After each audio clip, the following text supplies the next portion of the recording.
Hello everyone, live study में आपका स्वागत है। आज इस वीडियो के माध्यम से हम उत्तराखंड लोक सेवा आयोग द्वारा 26 मई 2019 को लिए गए यूके सिविल जज एग्जाम्स के विधि वाले भाग से आईपीसी, सीआरपीसी तथा एविडेंस के उन प्रश्नों को देखेंगे जो कि इस एग्जाम में पूछे गए हैं। ये मेरे पास सीरीज ए है और इस सीरीज ए के हम प्रश्नों को सॉल्व करेंगे। आप अपनी अपनी सीरीज में अन्य जहां भी ये प्रश्न मैच खाते हो वहां पर उनको आप इन आंसरों के साथ टिक कर सकते हैं। क्वेश्चन नंबर 51 जो कि इंडियन एविडेंस एक्ट से है, पूछा गया है कि भारतीय साक्ष्य अधिनियम में धारा 114 ए निम्न में से किस निर्णय के विरुद्ध व्यापक प्रदर्शन के बाद जोड़ी गई थी। यह केस था तुकाराम बनाम स्टेट ऑफ महाराष्ट्र का मामला। ये तुकाराम एक सिपाही था थाने में। इस केस को मथुरा केस के नाम से भी जाना जाता है, ध्यान रखिएगा। इस केस को मथुरा केस के नाम से भी जाना जाता है। यहां मथुरा एक लड़की का नाम था जिसके साथ बलात्कार की घटना हुई थी। नेक्स्ट प्रश्न है कि इलेक्ट्रॉनिक अभिलेख है, मौखिक साक्ष्य है, कोई भी साक्ष्य नहीं है, दस्तावेजी साक्ष्य है या उपरोक्त में से कोई नहीं है। तो इलेक्ट्रॉनिक अभिलेख एक दस्तावेजी साक्ष्य होता है। सही आंसर है सी। एवं दस्तावेजी साक्ष्य को धारा 61 से लेकर के और 90 तक बताया गया है। नेक्स्ट प्रश्न है कि शिनाख्त कार्रवाई भारतीय साक्ष्य अधिनियम की किस धारा के अधीन है। तो शिनाख्त कार्रवाई या शिनाख्त परेड भी जिसको बोलते हैं, ये धारा 9 में बताई गई है। सही आंसर है डी। नेक्स्ट प्रश्न है कि भारतीय दंड संहिता की धारा 300 के अंतर्गत कितनी परिस्थितियां गिनाई गई हैं जिनके अंतर्गत सदोष मानव वध हत्या होता है। तो धारा 300 के अंतर्गत वे कुल 4 परिस्थितियां हैं जिनमें के सदोष मानव वध को हत्या माना गया है। तो सही आंसर है सी। नेक्स्ट प्रश्न है कि ए बी को घोर उपपत्ति कारित करने के आशय से बी के घर में प्रवेश करता है, किंतु पाता है कि बी घर में नहीं है। अतः ए के द्वारा कौन सा अपराध यदि कोई है तो जो किया गया है। देखिए यहाँ ए बी के घर में घुसता है घोर उपपत्ति कारित करने के उद्देश्य से। अब घोर उपपत्ति जो कारित की जाएगी वो बी के साथ की जाएगी। यदि बी अपने घर में मौजूद नहीं है तो वहां घोर उपपत्ति कारित नहीं की जा सकती है। उसके द्वारा क्योंकि घर में प्रवेश किया गया है तो यहाँ मामला गृह भेदन का बनता है। हमें यहाँ जो ऑप्शन दिए हुए हैं कि घोर उपपत्ति कारित करने का प्रयत्न, ये नहीं लगेगा क्योंकि बी मौजूद नहीं है। तो सही आंसर यहाँ पर बी है कि गृह भेदन। और गृह भेदन को आईपीसी के सेक्शन 345 में बताया गया है। नेक्स्ट प्रश्न है कि भारतीय दंड संहिता के अंतर्गत शरीर एवं संपत्ति की प्राइवेट प्रत्यक्षा के अधिकार में आक्रामक मृत्यु कब कारित की जाती है। देखिए आईपीसी के अंतर्गत जो शरीर एवं संपत्ति की प्राइवेट प्रत्यक्षा के अधिकार के अंतर्गत मृत्यु कारित करने के संबंध में जो सेक्शन बताए गए हैं वो है सेक्शन 100 और सेक्शन 103। ये दो सेक्शन है, सेक्शन 100 और सेक्शन 130, जिसके अंतर्गत सेक्शन 100 के अंतर्गत तो संपत्ति की प्राइवेट प्रत्यक्षा के शरीर की प्राइवेट प्रत्यक्षा के अधिकार में बात कही जाती है मृत्यु कारित करने की, और सेक्शन 103 में संपत्ति की प्राइवेट प्रत्यक्षा के अधिकार में मृत्यु कारित करने का अधिकार होता है। तो सही आंसर यहाँ पर हमारा है ए। नेक्स्ट प्रश्न है भारतीय दंड संहिता की किस धारा के अंतर्गत दुष्प्रेरण का प्रावधान किया गया है। तो देखिए दुष्प्रेरण का जो प्रावधान किया गया है ये धारा 107 में किया गया है। तो इसका जो सही आंसर है वो है बी। नेक्स्ट प्रश्न है कि एक्स रास्ते में बाई को मिलता है। बाई एक खतरनाक चाकू एक्स को दिखाता है और उसकी घड़ी की मांग करता है। एक्स अपनी घड़ी बाई को दे देता है। तो यहाँ उसके द्वारा कौन सा अपराध किया गया है। उद्दापन, लूट और हमला। उद्दापन की स्थिति भी नहीं है, यहाँ जो स्थिति है वो लूट की बन रही है। तो सही आंसर है सी। नेक्स्ट प्रश्न है कि भारतीय दंड संहिता की धारा 379 क्या प्रावधान करती है। चोरी के अपराध को परिभाषित करती है। देखिए चोरी के अपराध को 378 में बताया गया है कि चोरी क्या है, और जो 379 है ये चोरी के अपराध में दंड का प्रावधान करती है। तो सही आंसर हमारा यहाँ पर है बी। नेक्स्ट प्रश्न है कि लूट के अपराध में सम्मिलित है केवल चोरी, केवल उद्दापन, ए और बी दोनों, अर्थात चोरी और उद्दापन दोनों तथा उपयुक्त में से कोई नहीं। तो देखिए लूट के अपराध में ए और बी, चोरी एवं उद्दापन दोनों ही मौजूद रहते हैं। तो सही आंसर है सी।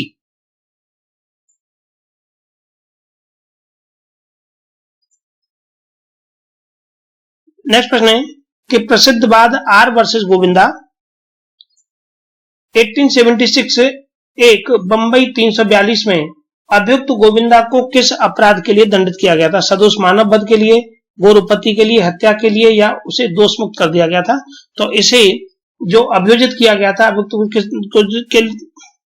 को जो दंडित किया गया था, यह सदोष मानव वध के लिए दंडित किया गया था। सही आंसर है ए। नेक्स्ट प्रश्न है 87 कि जब कोई भी व्यक्ति आजीवन कारावास के दंडादेश के अधीन हो और यदि किसी व्यक्ति की हत्या का प्रयास करता है और यदि उस व्यक्ति को उपपत्ति कारित होती है तो उस व्यक्ति को क्या दंड दिया जाएगा?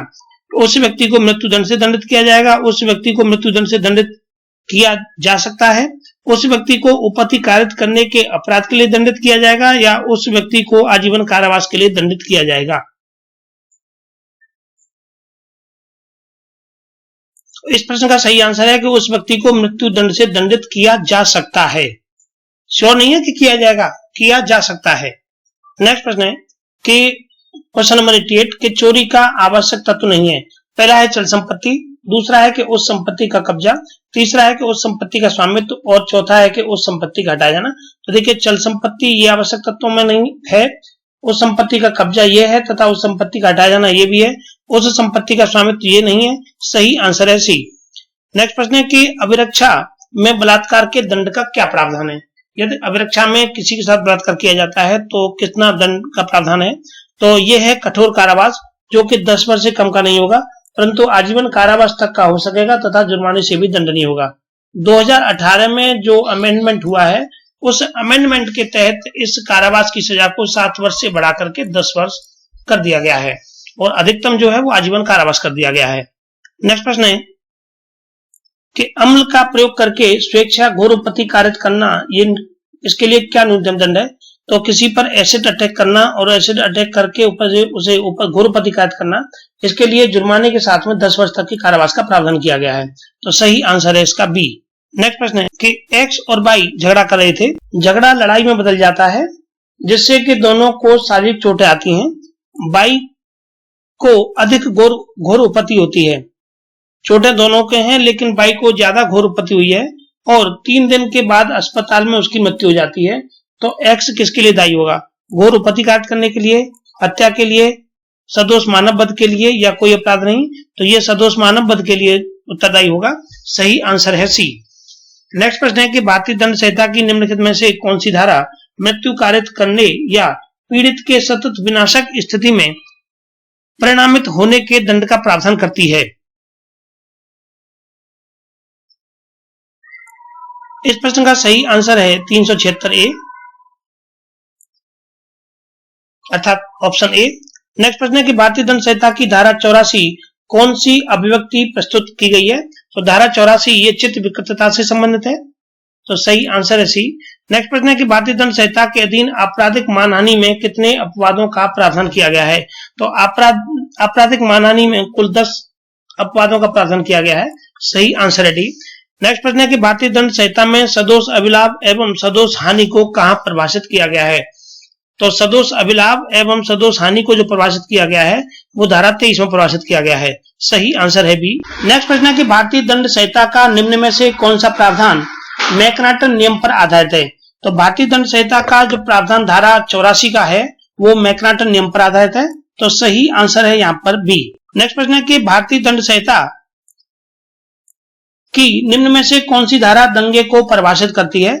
तो भारतीय दंड संहिता की धारा 159 ये दंगे को परिभाषित करती है। सही आंसर है सी। और धारा 160 में दंगे के दंड का प्रावधान है। नेक्स्ट है कि निम्न में से कौन सी भारतीय दंड संहिता की धारा मिथ्या दस्तावेज रचना को परिभाषित करती है? तो मिथ्या दस्तावेज रचना को परिभाषित करती है धारा 364, धारा 464। सही आंसर है ए। नेक्स्ट प्रश्न है कि ए महिला महाविद्यालय के गेट के पास खड़ा होकर के अश्लील गाने गाता है, उसके द्वारा कौन सा अपराध किया गया है? तो उसके द्वारा स्त्री की लज्जा भंग करने से संबंधित अपराध किया गया है। सही आंसर है बी। स्त्री के लज्जा भंग करने के मामले को धारा 354 में बताया गया है और उसके साथ साथ उसके और भी कई खंड है, 354 354 भी। नेक्स्ट है कि मानव को अन्य मानव द्वारा मृत्यु कारित करना क्या कहा जाता है? मानव को अन्य मानव के द्वारा मृत्यु कारित करना यहाँ दिया हुआ हत्या, सदोष मानव वध या वध। तो मानव को अन्य मानव के द्वारा केवल मृत्यु कारित करने की जो अवस्था है ये मानव वध कहलाती है। सही आंसर है सी। नेक्स्ट प्रश्न है कि निम्न में से भारतीय दंड संहिता का कौन सा प्रावधान मत व्यक्ति के द्वारा लोक स्थान में अविचार को दंडित करता है? तो मत व्यक्ति के द्वारा अर्थात किसी शराबी व्यक्ति के द्वारा लोक स्थान में जो अपचार करने की स्थिति है, ये आईपीसी की धारा 510 है, अर्थात सही आंसर है डी। नेक्स्ट प्रश्न है, निम्न में से भारतीय दंड संहिता की कौन सी धारा स्वेच्छा को परिभाषित करती है? इसका सही आंसर है ए, अर्थात धारा 39। नेक्स्ट प्रश्न है कि भारतीय दंड संहिता की निम्न में से किस धारा के अंतर्गत लोक मार्ग पर उतावलेपन या उपेक्षा से कोई भी वाहन चलाना अपराध है? यह है सेक्शन 279, अर्थात सही आंसर है ए। नेक्स्ट प्रश्न है कि दंड प्रक्रिया संहिता के किस धारा में यह बताया गया है कि भारतीय दंड संहिता के अंतर्गत सभी अपराधों का अन्वेषण, जांच, विचारण अपराध प्रक्रिया संहिता अर्थात सीआरपीसी के उपबंधों के अनुरूप किया जाएगा? यह बताया गया है धारा 4 में, अर्थात सही आंसर है बी। नेक्स्ट प्रश्न है कि दंड प्रक्रिया संहिता की किस धारा में यह व्यवस्था की गई है कि उच्च न्यायालय आपराधिक न्यायालय हो सकते हैं? धारा 6, धारा 7, धारा 8 तथा इनमें से कोई नहीं।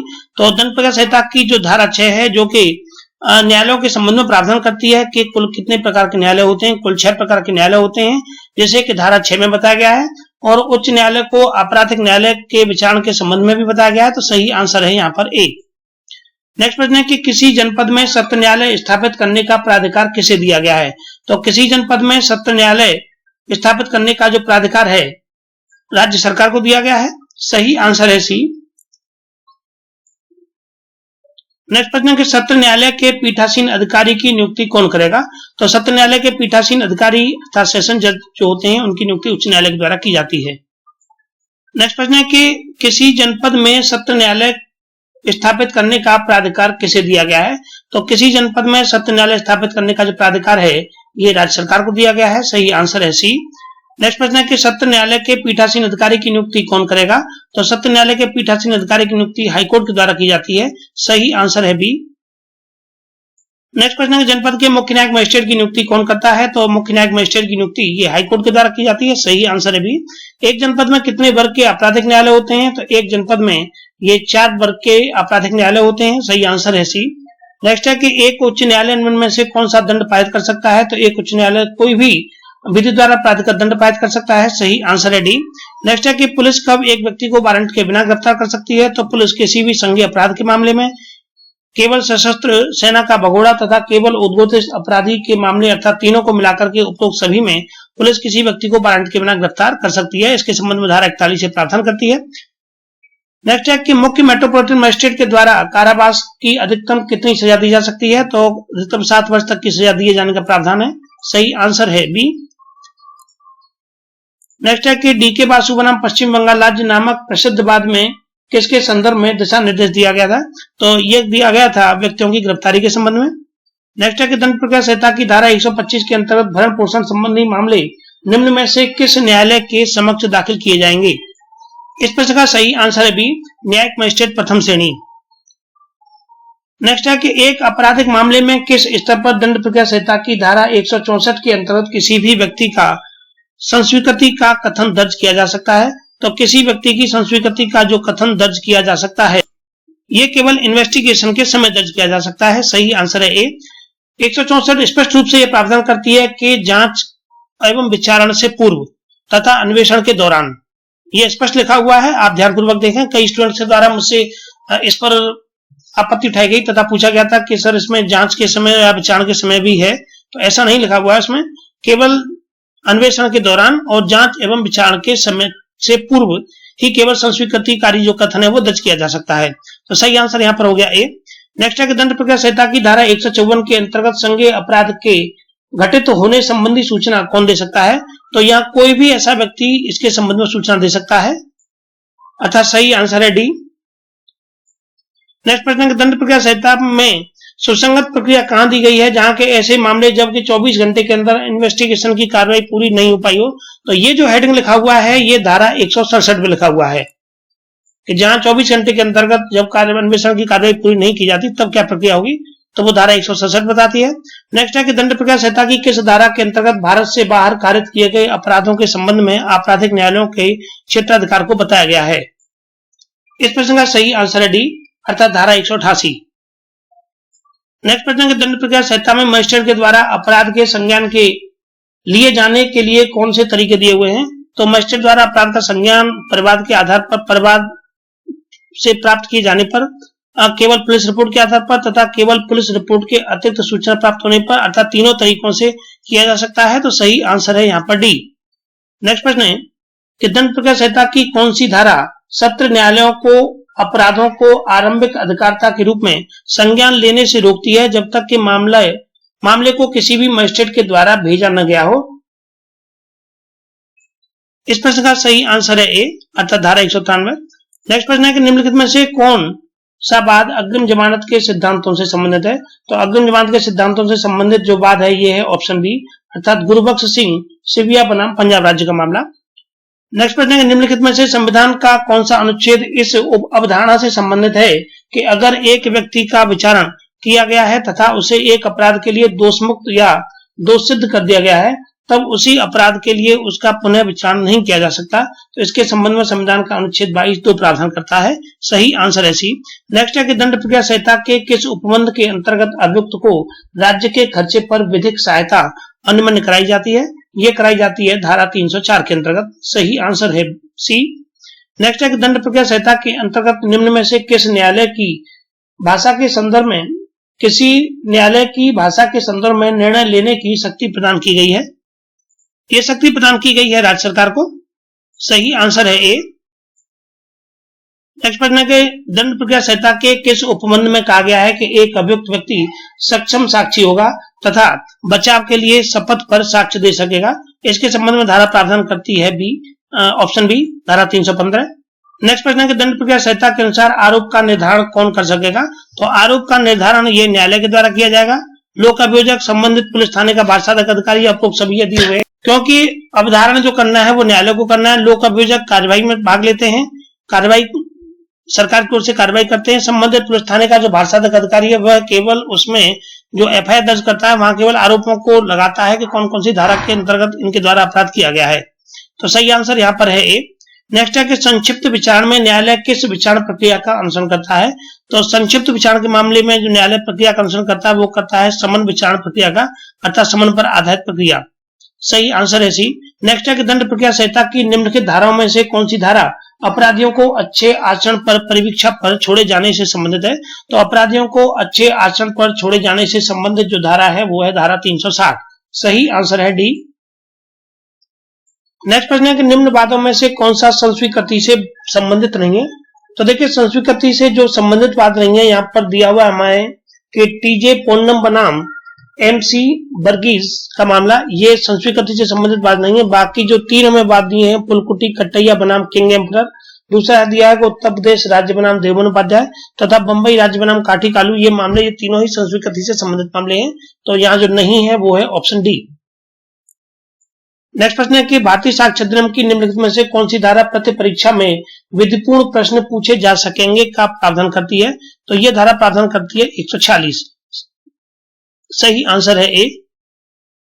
नेक्स्ट प्रश्न है कि भारतीय साक्ष्य अधिनियम की निम्नलिखित में से कौन सी धाराएं प्लीडर की वृत्तिक संसूचना से संबंधित है। तो प्लीडर की वृत्तिक संसूचना से संबंधित है धारा 126 एवं 127। नेक्स्ट है कि सबूत के भार से संबंधित उपबंध दिए गए हैं। तो सबूत के भार से संबंधित जो उपबंध दिए गए हैं ये भारतीय साक्ष्य अधिनियम की धारा 101 से लेकर के 114 ए में दिए गए हैं। सही आंसर है सी। नेक्स्ट प्रश्न है कि भारतीय साक्ष्य अधिनियम की धारा 6 किससे संबंधित है। तो धारा 6 एक ही समव्यवहार का भाग होने वाले तथ्यों की सुसंगति से संबंधित है। सही आंसर है ए। नेक्स्ट प्रश्न है कि भारतीय साक्ष्य अधिनियम की धारा 133 किससे संबंधित है। तो साक्ष्य अधिनियम की धारा 133 ये से अपराधी से संबंधित है। सही आंसर है बी।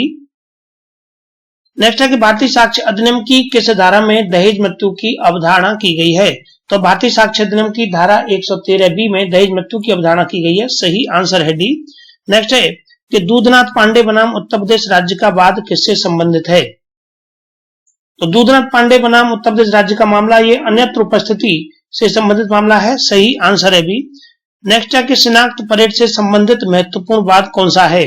तो इसका सही आंसर है रामनाथन बनाम तमिलनाडु राज्य, अर्थात सही आंसर है ए। यह शिनाख्त परेड से संबंधित महत्वपूर्ण वाद है।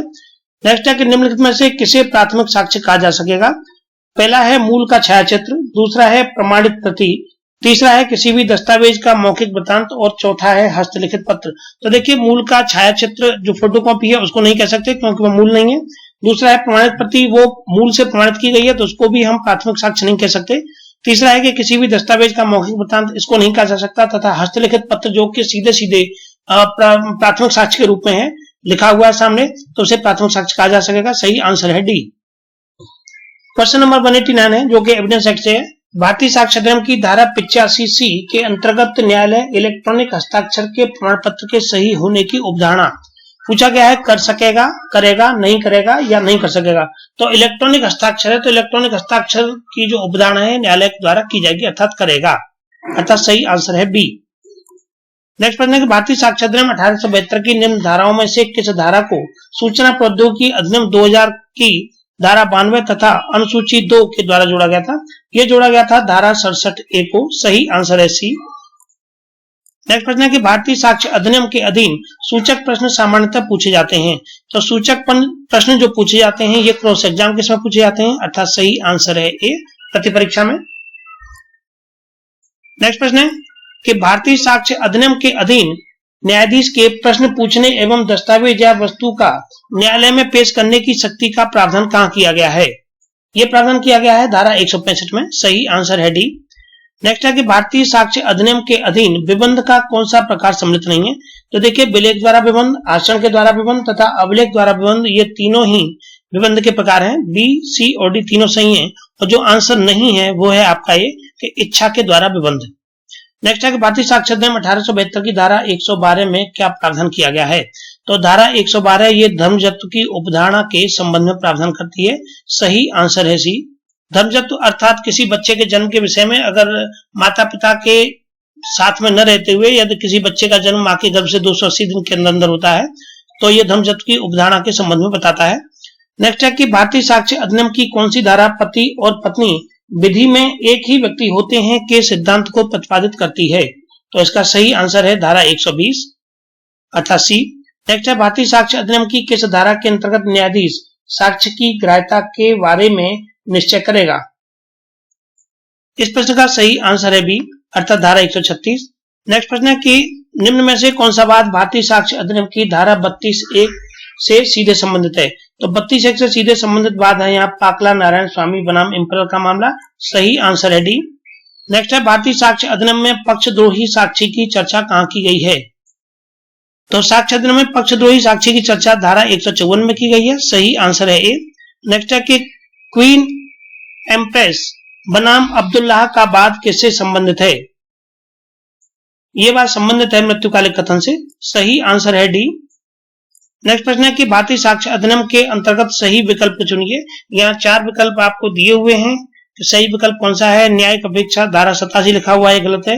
बी है निजी दस्तावेज, ये सही है धारा 75। बाकी स्वीकृति को धारा 48 लिखा हुआ है, ये भी गलत है। तथा सह अपराधी धारा 132 ये भी गलत है। सही आंसर है यहाँ पर भी निजी दस्तावेज जो कि धारा 75 से संबंध रखती है। सह अपराधी को धारा 133 में बताया गया है तथा स्वीकृति को धारा 17 में बताया गया है। इस तरह से यहाँ जो इसका सही आंसर आएगा वो भी आएगा। सो फ्रेंड्स, आज के इस वीडियो के माध्यम से हमने आईपीसी, सीआरपीसी तथा एविडेंस से संबंधित प्रश्नों का हल देखा। उत्तराखंड लोक सेवा आयोग के द्वारा ये प्रश्न काफी अच्छे थे और काफी सटीक प्रश्न पूछे गए हैं। इन प्रश्नों को आप यूपी एपीओ एग्जाम 2019 जो कि 9 जून 2019 को होना प्रस्तावित है के लिए भी फॉलो कर सकते हैं। देखिए प्रश्न पत्र को मैंने देखा, काफी पेपर ये सरल रहा है, ज्यादा कठिन नहीं कह सकते। तो मेरिट के ऐसी स्थिति में काफी ज्यादा होने की संभावना रह सकती है। कुल 200 प्रश्न हैं, तो मैं उम्मीद करता हूं कि जो मेरिट है वो 160 से लेकर के 170 के बीच रह सकती है। सकता है कि 165 से 170 के बीच जनरल की मेरिट, बाकी सब SC ST OBC उससे नीचे थोड़ा थोड़ा कट ऑफ कर लीजिए क्योंकि सीटें काफी कम है, इस वजह से मेरिट के काफी ज्यादा जाने की संभावना रह सकती है। मैं बिल्कुल एग्जैक्ट श्योर नहीं हूं, लेकिन क्योंकि आप लोगों के कमेंट के आधार पर पढ़ने के बाद ही मुझे ये पता लगा कि आपने कितने कितने प्रश्न आपके हुए हैं, तो ये एक संभावना है। बाकी आगे देखते हैं जो भी मेरिट रहेगी। So thank you for watching. Please आप अधिक से अधिक वीडियो को शेयर कर दें जिससे कि और भी परीक्षार्थी इससे लाभ उठा सकें।